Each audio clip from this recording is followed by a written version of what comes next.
I was 12 years old when a mosquito landed on my arm. It looked strange.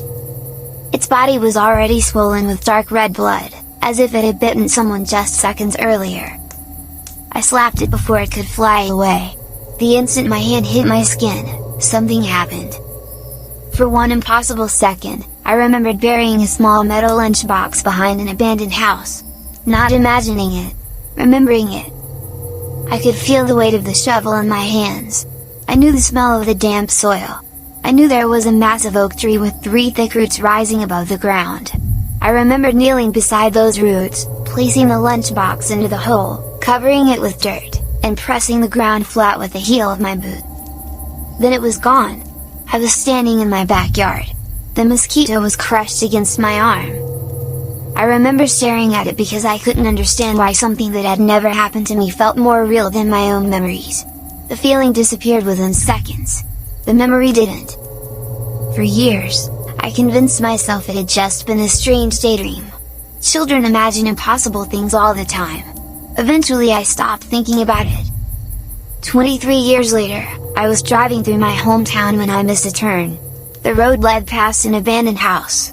The moment I saw it, my chest tightened. I had never been there. At least, I don't think I had. But I knew exactly what was behind it. I pulled over without even thinking.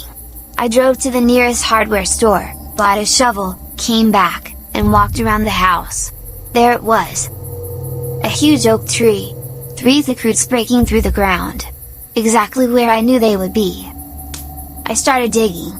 About 2 feet down, my shovel struck metal. There was a small lunchbox. Rust had almost eaten through the hinges.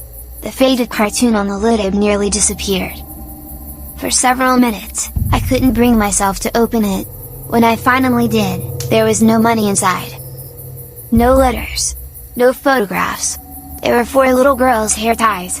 Bright colors faded by decades underground. A tiny plastic horse. Wrapped around 2 of the hair ties were several long blonde hairs. Children's hairs. I called the police. They asked me one question over and over. How did you know where to dig? I never answered. Because I didn't know. The investigators later told me the objects looked like they came from the early 1960s. Around the same time, several young girls had disappeared from our town. None of them were ever found. The box became evidence. Nothing else ever did. No arrests. No names. No answers.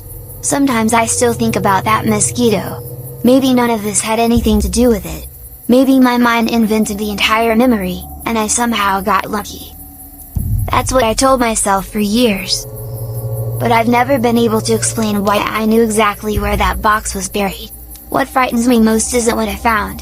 It's the person who buried it. If he was a young man back then, he'd be an old man now. Old enough to smile at children. Old enough to wave at neighbors from his front porch. Old enough to sit quietly in church every Sunday morning.